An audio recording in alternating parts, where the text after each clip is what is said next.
Hello guys. सो आज हम लोग देखने वाले हैं chapter number 4, introduction to modern portfolio theory. So what is the modern portfolio theory? So which is developed in the year 1952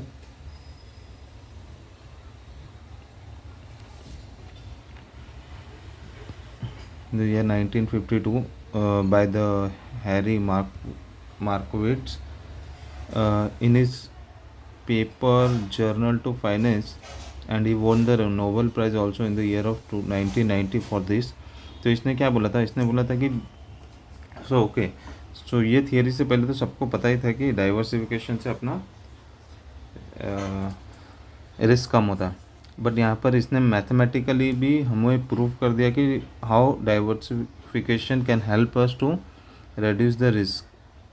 तो उसने exactly how much risk reduction and कितने variance में सब कुछ मैथमेटिकली उसने प्रूफ कर दिया है।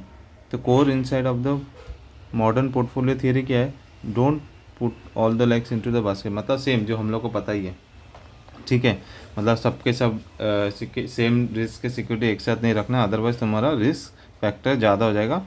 तो तुमको डाइवर्सिफिकेशन चाहिए, अलग अलग टाइप के सिक्योरिटी चाहिए, अलग अलग टाइप के रिस्क चाहिए, तो जिससे तुम्हारा रिस्क एंड रिटर्न मेंटेन रहे। तो यहाँ पर कुछ एजम्पशन है। एजम्पशन क्या बोलता है? हैरी मार्कोविट्स का एजम्पशन क्या बोलता है ये थियरी के लिए कि first assumption there should be only the type of investor क्या रहना चाहिए? Risk aversion. रिस्क एवर्जन मतलब ऐसे इन्वेस्टर रहने चाहिए जो बोलते हैं कि अरे रिस्क ज़्यादा है तो मुझे रिटर्न ज़्यादा चाहिए। मतलब they always want higher return if they are taking the higher risk. अगर उन लोग को आप बोलोगे, सपोज कि फंड मैनेजर, आप उनको बोले मुझे इतना पैसा चाहिए, मैं यहाँ पर डालने वाला हूँ, बट इसका रिस्क इतना ज़्यादा है, तो वो बोलेगा कि ठीक है रिस्क ज़्यादा है तो मुझे इतना रिटर्न नहीं चाहिए, मुझे ज़्यादा रिटर्न चाहिए। तो उसे बोलते हैं risk aversion. Next one is the probability distribution. जो भी तुम्हारा रिटर्न मॉडल है वो प्रोबेबिलिटी डिस्ट्रीब्यूशन के अकॉर्डिंगली होना चाहिए।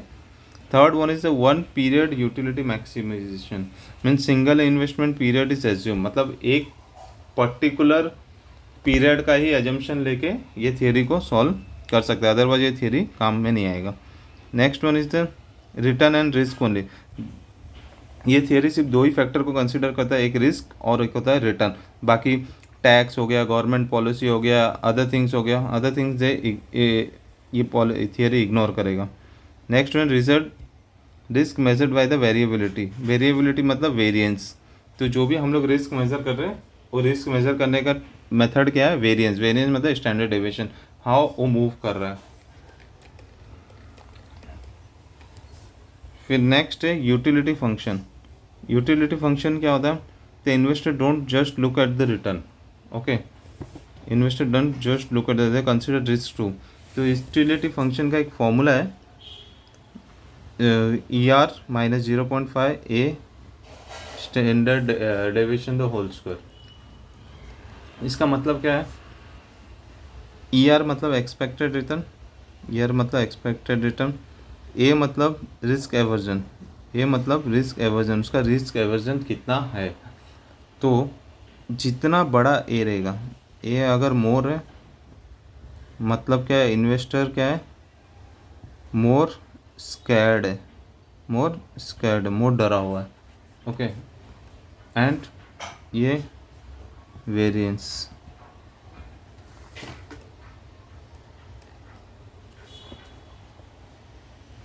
तो यहाँ पर ये फॉर्मूला है, इसका एक सम भी है, नीचे सॉल्व करते हैं हम लोग। तो एक्सपेक्टेड रिटर्न है 15%, standard deviation the whole score है 10%, स्टैंडर्ड डेविएशन है बेसिकली 10%, तो उसका स्कोर हो जाएगा 10 × 10 0.1। रिस्क एवर्जन है 3 एंड रिस्क फ्री रिटर्न है 8। तो हम लोगों ने यूटिलिटी फाइंड आउट कर लिया है। जो यू का जो फॉर्मूला है ये हम लोगों ने फाइंड आउट करना है 13.5 है। तो अगर तुम्हारा यूटिलिटी बड़ा है तुम्हारे रिस्क फ्री रिटर्न से, so you can invest, go for it, but utility नीचे तो don't invest, go for FD और GSEC, गवर्नमेंट सिक्योरिटीज़। अगर तुम्हारा यूटिलिटी का परसेंटेज तुम्हारे रिस्क फ्री रिटर्न से कम आ रहा है तो तुम इसमें इन्वेस्ट मत करो, तुम जाओ एफडी या तो जीसेक में। अगर तुम्हारा ये ज़्यादा आ रहा है तब तुम इन्वेस्ट कर सकते हो। Next one is the expected return of the individual security. Expected return कुछ नहीं होता, expected return based on calculating based on the probability.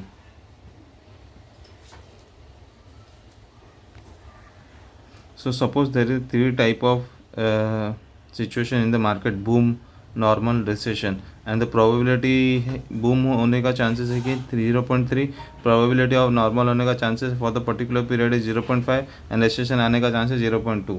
probability जब boom होता है तभी return कितना देता है 15%, और दूसरा सिक्योरिटी कितना देता है 25%। प्रोबेबिलिटी जब भी नॉर्मल रहता है ये देता है 10%, ये देता है 20%। प्रोबेबिलिटी जब रेसेशन आता है ये देता है 2%, ये देता है 1%। सो वी विल फाइंड कि एक्सपेक्टेड रिटर्न कितना है। तो expected return is nothing but हमारा प्रोबेबिलिटी मल्टीप्लाई बाय रिटर्न, ये दोनों का टोटल ये हमारा आता है एक्सपेक्टेड रिटर्न। तो जो भी तुम्हारा प्रोबेबिलिटी मल्टीप्लाई बाय इसको करो 15% into 0.3, 10% of 0.5, then you will get 9.9 and 17.7।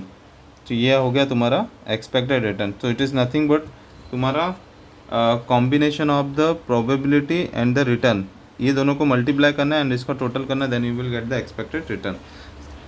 Same ways is variance, variance and standard deviation. तो variance is standard deviation. What is the standard deviation and what is the variance? Variance is nothing but the movement of the stocks, stock के बीच में कितना movement हो रहा है वो तुम्हारा वेरियंस है। And standard deviation is nothing but the square root of the variance.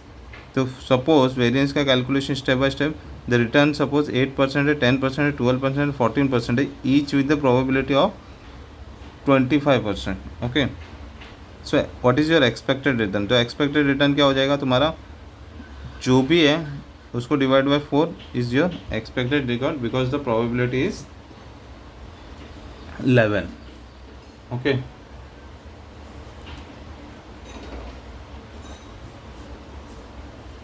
Then deviation. Deviation मतलब तुम्हारा एस्टिमेटेड एक्सपेक्टेड रिटर्न तुम्हारा आ गया 11%। तो what is the deviation? Deviation मतलब ईच रिटर्न का डिफरेंस क्या है, ईच रिटर्न का डिफरेंस क्या है। फॉर एग्जांपल 8% है रिटर्न एंड ये एक्सपेक्टेड रिटर्न, ये हो गया डेविएशन। तो इधर कितना आया 10%, 12%, 14%, एक्सपेक्टेड रिटर्न 11, 11, 11, 11। तो डेविएशन इज -3, -1 इज 1 एंड 3। ठीक है, ये हो गया deviation. Then you have to deviation का स्क्वायर करना है। तो ये परसेंटेज परसेंटेज परसेंटेज परसेंटेज, जब इसका स्क्वायर करेंगे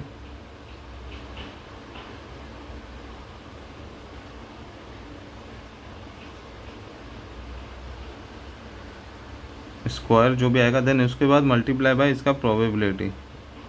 मल्टीप्लाई प्रोबेबिलिटी कितना है 0.25, 0.25, 0.25, 0.25।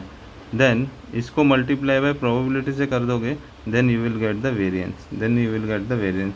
देन इफ स्टैंडर्ड डेविएशन के लिए वेरिएशन का square root, you can follow the this answer. If you will have any problem then you can comment, so I will explain in the next video, but it's very easy, so I hope you can try at your own. Same portfolio return, ये एक example है, same ये करना है, but यहाँ पर 4 assets है, weighted and expected return. तो यहाँ पर पोर्टफोलियो रिटर्न है, पोर्टफोलियो एक्सपेक्टेड रिटर्न। जो पीछे पढ़े थे हम लोग ने सिर्फ एक्सपेक्टेड रिटर्न पढ़ा था, सिर्फ अलग अलग सिक्योरिटी, यहाँ पर अलग अलग पोर्टफोलियो का। तो सेम करना है यहाँ पर वेटेड रिटर्न। तो वेटेड रिटर्न को दोनों को मल्टीप्लाई करके जो भी तुमको टोटल आएगा वही तुम्हारा क्या हो जाएगा, portfolio expected return. Now come to correlation, diversification, efficient frontier. तो what is the correlation? Correlation is nothing but दो सिक्योरिटी के बीच में क्या रिलेशन है। अगर दो सिक्योरिटी के बीच में अगर पूरा +1 है, इट मीन्स कि दोनों का मूवमेंट सेम है, दोनों का एग्जैक्टली सेम है। अगर एक शेयर बढ़ता है तो दूसरा शेयर भी उसके पीछे पीछे बढ़ेगा। सपोज रिलायंस एंड आईटीसी का कोरिलेशन सेम है, +1 है, तो अगर रिलायंस आज 10% से ऊपर जाता तो आईटीसी भी 10% से ऊपर जाएगा। 0.5 मीन्स दूसरा सिक्योरिटी फर्स्ट सिक्योरिटी से रिलेशन में है, उसकी से ही मूव आउट करेगा, बट उतने लेवल में नहीं करेगा। फॉर एग्जांपल रिलायंस ऊपर जाता है तो आईटीसी भी ऊपर जाएगा, बट रिलायंस 10% जाता है तो आईटीसी से 5% जाएगा। 0 मतलब दोनों का कुछ लेना देना नहीं है, आईटीसी कभी भी ऊपर जा सकता है, रिलायंस कभी भी ऊपर सकता है, दोनों के बीच में कुछ रिलेशन नहीं, ये ऊपर जा रहा है वो नीचे आ रहा है, ये ऊपर जा रहा है ये भी ऊपर जा रहा है, कुछ नहीं।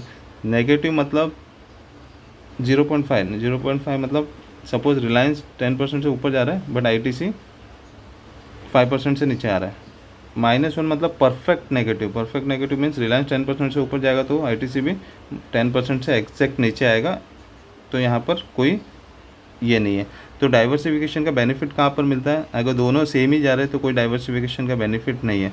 इसमें भी बेनिफिट है बट लो है, इसमें नो बेनिफिट, इसमें there is a benefit but benefit yes but low, यहाँ पे yes but more benefit, so this one the best. So जितना भी ज़्यादा नेगेटिव रहेगा उतना ज़्यादा डाइवर्सिफिकेशन रहेगा हमारे पोर्टफोलियो में।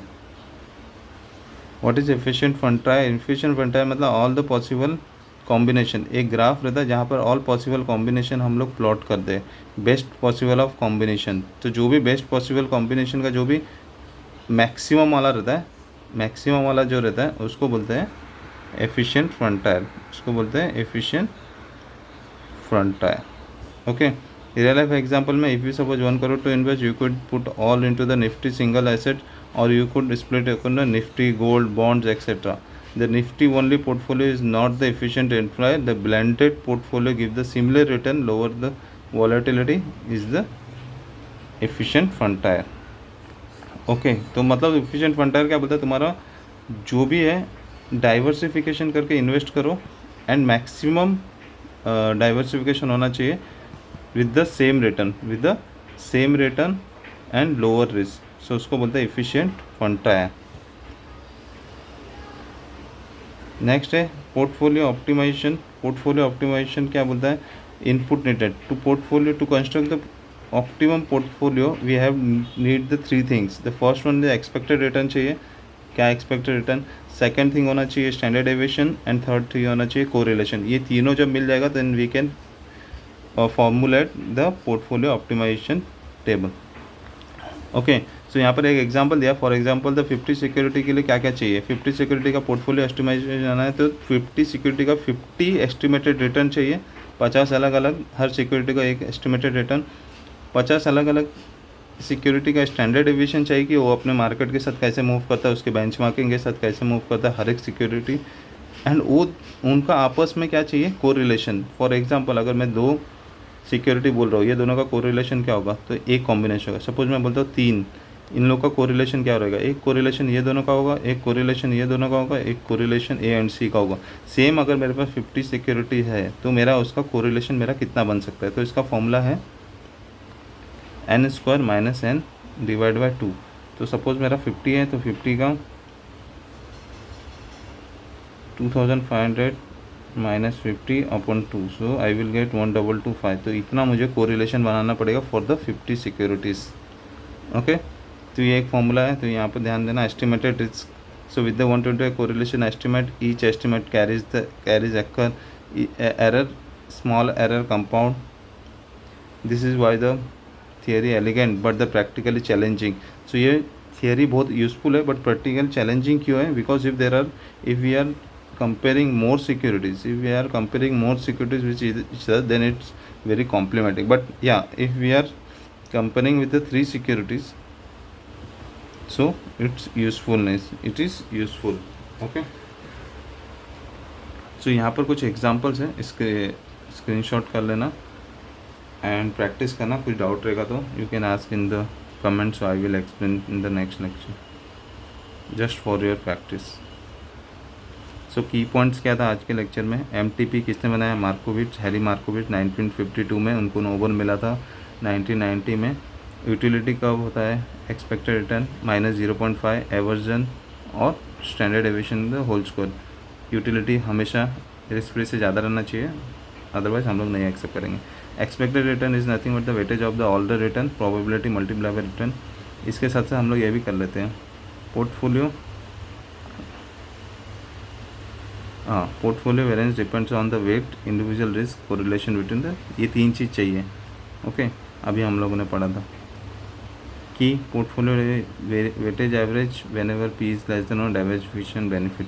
एफिशिएंट फंड लायर क्या होता है, set up the portfolio with the maximum return for the given risk and the minimum risk of the given return. Perfect negative correlation हमेशा होना चाहिए बिकॉज उसमें डाइवर्सिफिकेशन ज़्यादा रहता है, डाइवर्सिफिकेशन मोर बेटर, ये हमेशा बेटर होता है। Estimation issue 50 stock require 125 crore practical challenge. Okay, तो thank you for watching. Next class मैं आपको चैप्टर नंबर 5 के वीडियोस डालूँगा। सम्स में कुछ सॉल्व नहीं कर रहा हूँ बिकॉज आई होपिंग कि इसमें सब एक्सप्लेनेशन प्रॉपरली दिया गया है, तो आप ट्राई करो, अगर नहीं आता है तो आई will explain in the next class. Thank you.